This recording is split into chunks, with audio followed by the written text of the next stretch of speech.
ça. On a pris un truc au resto. Le truc fait 1,50 m. Enfin bon, c'est gigantesque. Ça fait la taille de la table.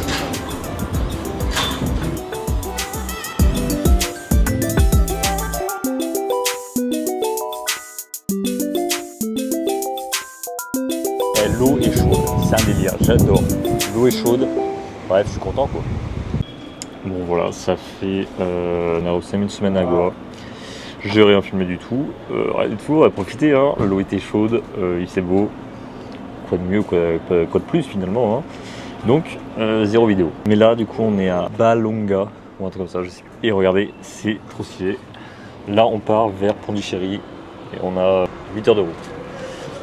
Et regardez ça, la petite cabine kawaii, quoi, cocooning.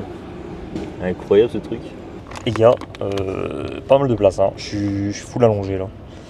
C'est pas mal quoi. Voilà, 8 heures de bus. Arrivé 6 heures du matin demain.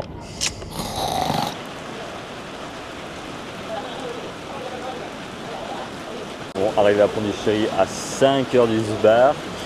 Le bus comme ça, pas mal, en vrai pas mal. J'ai bien dormi. Mais par contre c'est le déluge, il flotte, c'est une dinguerie.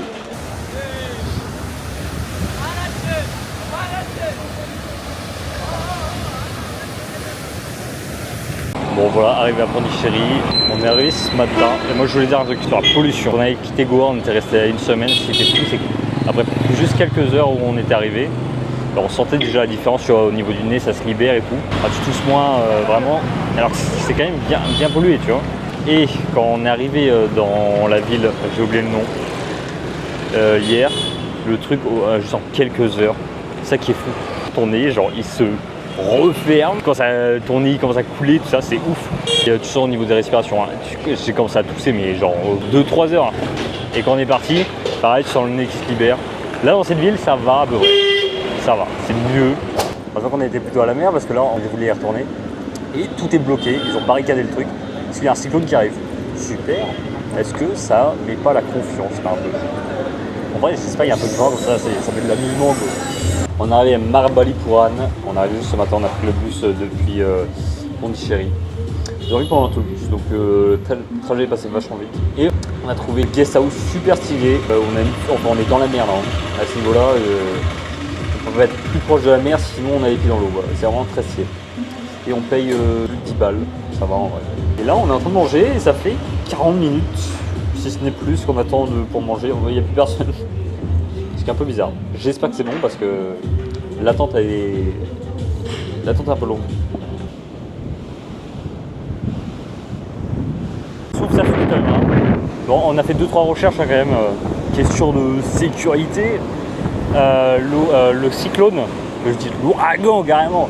Le cyclone du coup il passe samedi et c'est plus bas, c'est vers le Sri Lanka, donc est-ce qu'on verra des trucs, je ne sais pas, mais en tout cas ça souffle pas mal et la mer est déchaînée. Pas du tout, alors, on va savoir.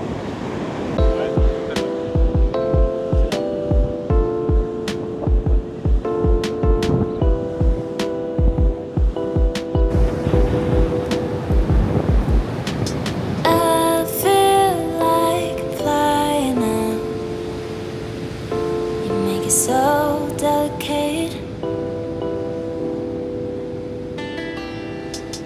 You give me peace of mind. You take me high. Now we know how again. I feel like flying now. You make it so delicate.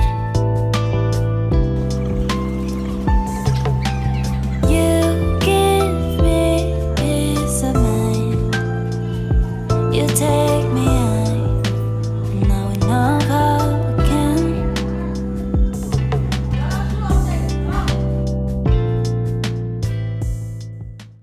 Écoutez, il vient de se passer un truc de fou complètement.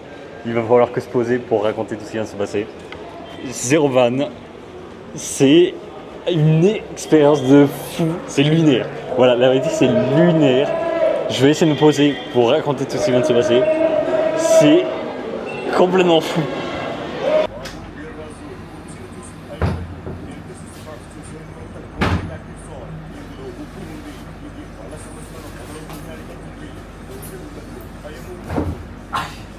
Bon voilà, il est temps de parler de ce qui s'est passé. On est enfin posé à l'hôtel, on est arrivé à Chennai. Donc c'est parti la story time de fou. On arrive au début. Donc c'est un grand temple, c'est un truc super important pour les hindous et tout.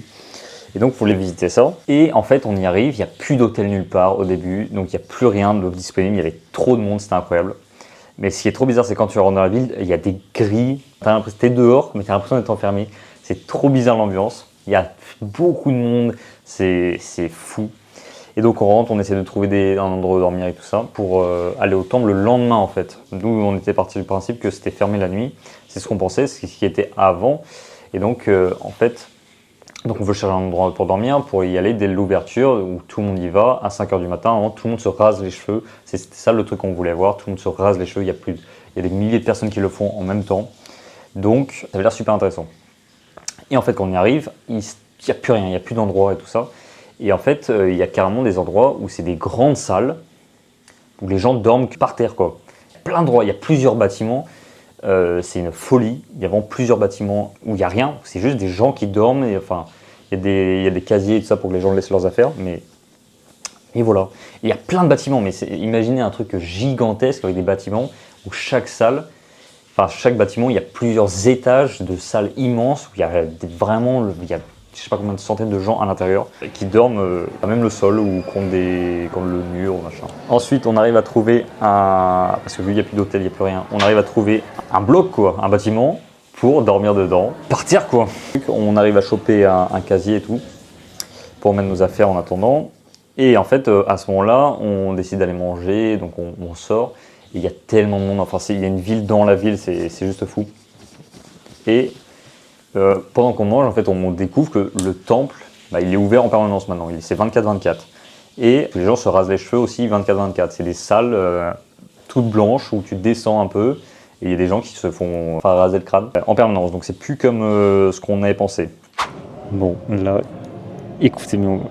Je parle doucement parce qu'il est tard, on est en train de dormir. Mince, je spoil. On est au temple de Tirupati. C'est dinguerie sur dinguerie déjà. Donc là on est arrivé dans un endroit et en gros on attend pour aller voir un temple. Mais il y a beaucoup de gens. Du coup on est dans l'attente là. Donc là on attend comme des clochards quoi. Regardez ça. C'est immense, il y a 12 000 endroits comme ça. Ça fait très prison, j'ai l'impression d'être en tôle. Ou dans un salle de fou quoi. Quand même très très bizarre comme endroit. T'as l'impression d'être enfermé quoi. Donc là on est en attente. Apparemment il faut se lever à 5h du bar pour que ça ouvre. Mais c'est peut-être ouvert toute la nuit, on sait pas. Il y a Shrek à droite là qui est en train de ronfler comme un rat mort là. Mais là on va bouger, on va aller voir parce qu'apparemment le temple est quand même ouvert. Donc on va aller voir ça. Si on doit attendre en étant comme ça, à même le sol, comment qu'on va se régaler là? On veut bien dormir. Ah bah là c'est molletonné là. Donc à ce moment on se dit on va voir le temple maintenant en soirée, ça va être beaucoup plus stylé et il y a moins de monde normalement. Donc on y va, on commence à y aller. C'est là où on commence à marcher et c'est des grandes allées. Et regardez, ça fait 20, 30 minutes, 40 minutes, 1 heure, 2 jours, je ne sais pas, j'ai perdu la notion du temps qu'on marche. C'est infini, c'est juste ouf. Ça paraît gigantesque. Hop, c'est sans fin. C'est sans fin le truc. Et on a changé de... Je sais pas, tu tournes en rond, à un moment tu vas tout droit, tu montes. C'est sans fin. C'est... Quand est-ce qu'on va sortir de là? C'est des grilles. On marche. Au bout d'un moment, il faut qu'on enlève nos chaussures. Il y a juste de marquer les panneaux. Donc on prend nos chaussures avec nous dans un sac. Mais c'est des allées. Donc on marche. Je sais pas que ça dure. C'est trop bizarre. Tu avances, tu montes, tu descends. Mais tu es toujours en ligne droite. Et au début, on était avec des gens. Et plus on avance, plus on se retrouve tout seul. Parce que les gens sont trop loin derrière et certains sont passés trop loin devant, mais on se retrouve tout seul. Donc tu marches comme ça fait vraiment purgatoire le truc. Et on est pieds nus, c'est un peu dégueulasse. On est dans une cage d'animaux là. Et on marche, ça change, les grilles changent sur les côtés, c'est très bon. Et on arrive au bout d'un moment à un endroit, c'est très spécial le truc. Au bout d'un moment, tu as un bâtiment gigantesque, encore, où tout est blanc dedans. T'as des ventilateurs tout au plafond. Du coup, il n'y a pas grand monde et les gens donnent, faut donner ses sacs, faut donner ses téléphones, les gens prennent leur téléphone, mais il n'y a pas marqué en fait. On voit les gens donner leur téléphone, mais il n'y a pas marqué de nulle part qu'il faut donner le téléphone. On donne le sac qu'on a avec nos chaussures dedans et tout. Moi j'ai la cam, mais je la laisse dans ma poche parce qu'il n'y a pas marqué qu'il faut la donner forcément, donc je la garde. Et on continue. Et là, les affaires, ils les envoient dans des chariots, quoi. Et en voit, ils partent avec les affaires. Mais il y a beaucoup d'affaires, ça se voit. Donc ils partent avec des chariots et ils les envoient, on sait pas où, à ce moment-là. Et donc on continue notre chemin, pareil, on continue. Et là, il y a plein de sécurité d'un coup. Vraiment, ça sort de nulle part, quoi. Pareil, on est toujours dans les bâtiments, dans les salles, enfin dans les longs couloirs. On arrive dans la sécurité, plein de portiques comme à l'aéroport et tout ça. Et il faut qu'on donne toutes les affaires. Là, ils commencent à fouiller tout ça, donc ils prennent la cam, et ils veulent du coup qu'on l'envoie. Au début, on hésite, tu vois, dans le sens, vu le prix de la cam, s'il y a un problème, surtout qu'ils ne la gardent pas au même endroit, ils l'envoient dans un autre bâtiment, pour que quand tu sors, tu dois le récupérer à l'autre bâtiment. Donc un peu spécial le truc. Et en fait, au moment où ils te disent, de toute façon, mais même si tu veux pas du coup rentrer dans le temple, il faut que tu donnes la cam pour pouvoir sortir. Donc le choix, il est vite fait, quoi. En fait, toi, t'as pas le choix, quoi. Tu n'as pas le droit de faire demi-tour, t'es obligé de continuer quand même. Mais là, en fait, plus tard, tu peux sortir. Mais il faut que tu donnes toutes tes affaires quand même. Trop bizarre, ce truc. Donc, vu le choix, je donne la cam. Entre donner la cam et donner la cam, je donne le truc et on continue à avancer. Et en fait, à ce moment-là, on nous donne un ticket où on est assigné à une pièce, quoi, en fait. Donc on monte et là on arrive dans un grand bâtiment circulaire et dans un grand truc où en fait il y a des cages au milieu, quoi. Il y a des cages, des grandes pièces où tout est grillagé, pas grillagé, où il y a des barreaux en fait, comme une prison, quoi.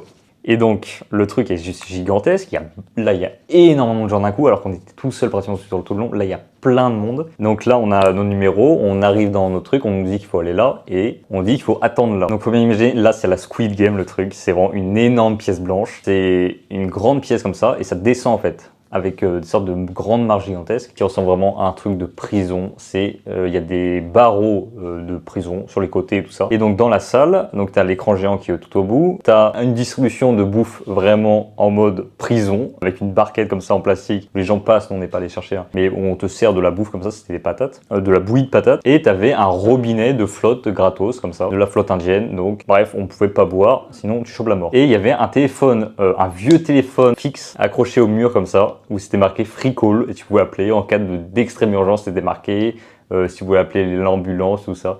C'était trop bizarre, en plus on était enfermés dedans. Et faut imaginer ça il y a beaucoup de... Nous on était numéro 21, donc ça veut dire qu'il y a au moins 21 cages, mais il y en avait beaucoup d'autres numéros après. Donc le truc immense. Et dans la pièce, je sais pas, on était plus d'une centaine facile, hein. Et vraiment ça descend comme ça, et au bout, tout en bas, il y a une ouverture, mais qui est fermée. Et t'as un énorme écran géant en face de la pièce. À ce moment-là, la porte est ouverte, enfin on rentre dedans, et là on a le choix, on se dit on reste pas, c'est un peu bizarre le truc. Et le temps qu'on se décide, il y a un mec derrière qui arrive, et il ferme à clé, il fait tout, il ferme le truc avec un énorme cadenas, donc on est bloqué dedans, quoi. C'est vraiment trop lunaire ce truc. On est là et on commence à demander combien de temps faut attendre pour que ça ouvre. Il y en a qui disent 1h du matin, ça ouvre à 1h du matin. Il faut savoir qu'on y est parti, 19-20h, un truc comme ça. On attend. Il y en a qui disent que c'est à 1h du matin, d'autres à 5h du matin. C'est lunaire le temps d'attente. Du coup, on attend un peu. Et sur l'écran géant, au bout d'un moment, parce qu'il y a plein de messages qui défilent, il y a plein de trucs qui est écrit en dialecte indien et dans d'autres trucs. Et il y a quelques messages en anglais. Ensuite, sur l'écran géant, il y avait marqué un moment, il y avait 4922 personnes qui attendaient. On était parti en 22-23 heures, donc au milieu de la nuit. Imaginez la journée, le nombre de personnes qui doivent attendre dans les mêmes salles. C'est juste fou, le nombre de personnes. Bon, le truc, ça ressemble à Squid Game, Alice in Borderland et tout, hein. C'est bizarre, incroyable cette expérience. Et à un moment, sur l'écran, c'est marqué temps d'ouverture de la porte expiré. La date du 30, on était le 29, donc c'est le lendemain. À 20h, donc il y a 24 heures à attendre dans une pièce coupée de tous, avec il y a un distributeur d'eau, mais un distributeur d'eau courant de l'Inde, donc tu chopes la mort là-bas, quoi. Donc on n'a plus d'eau, on n'a rien du tout, on est bloqué dans la pièce avec je sais pas combien de personnes dedans. Ça ressemble vraiment dans les prisons américaines ou dans un truc où là au bout d'un moment on va te dire l'autre cage s'ouvre et il faut aller buter tout le monde, quoi. Vraiment incroyable ce truc.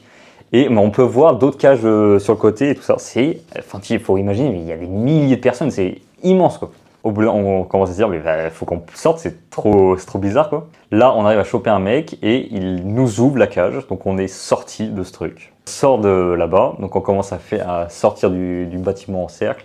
On commence à sortir et en sortant, on voit que le truc est gigantesque, mais vraiment, et c'est sur plusieurs étages. Et on voit par la fenêtre, c'est vraiment sur plusieurs étages où il y a des gens qui sont tout autour avec des cages géantes quoi. Et dans certains trucs, il n'y a plus personne. Dans une des cages, il n'y a plus personne. Dans d'autres, il y en a beaucoup. Du coup, ça fait vraiment l'abattoir humain. C'est un peu étrange. Et voilà. Avec plein de gens avec le crâne rasé. Donc ça fait vraiment bien bizarre. Hein. Donc voilà, on sort. Et en arrivant, enfin en continuant à marcher, on voit plein de tongs. Vraiment des montagnes de tongs de gens qui ont laissé leurs tongs.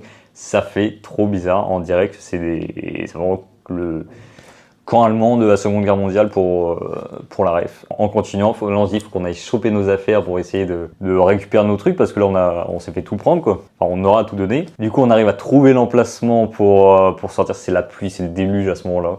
On arrive à trouver nos affaires. Du coup on avait nos tickets, on peut rééchanger nos affaires, on a pu récupérer nos trucs. Et du coup on est parti dormir à, je sais pas, il devait être minuit, 1h du matin qu'on est arrivé, on est retourné là-bas. Donc déjà on a attendu beaucoup quand même. Hein. Tout ce truc a pris énormément de temps. Voilà, fin de l'anecdote finalement. Au début, on hésitait à rester. Trop intéressé, on voulait aller voir l'autre côté. Mais le truc, c'est ça 24 heures à attendre dans une pièce sans rien du tout. C'est chaud quand même. C'était l'anecdote du temple étrange. Aussi bien, on aurait tous été tués quoi, on sait pas. Donc voilà. Donc voilà, là c'est parti pour faire une nuit à même le sol. Pour info, bon bah, rien de surprenant, mais c'est bien dur. Hein. Ça va bien dormir. Bon voilà le réveil et en fait, surprise, j'ai pas si mal dormi que ça. Hein. Le sol était assez confort. J'ai mis ma veste dans la nuit pour pas avoir trop froid. Mais là, on s'est dit, on y va, là, on va bouger, on bouge à l'autre ville parce que les singeries c'est terminé pour aujourd'hui là. Et quand je vais me poser, on va tout vous raconter. Une folie ce qui s'est passé hier.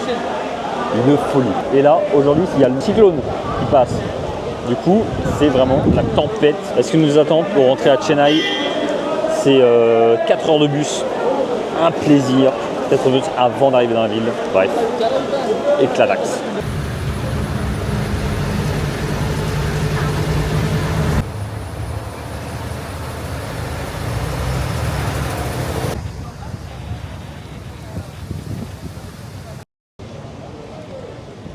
Bon voilà, on est enfin arrivé à Chennai après je sais pas combien d'heures de bus. C'était fatigant. Il est 17h, on a passé la journée complète là, dans le bus. Ça devient long au bout d'un moment et c'est vraiment la tempête ici. Le cyclone qui arrive aujourd'hui normalement. Ça va être là déjà toutes les rues sont inondées, vous avez vu hein. C'est une folie. C'est stylé, mais faut trouver un hôtel. Regardez, ça souffle, ça souffle.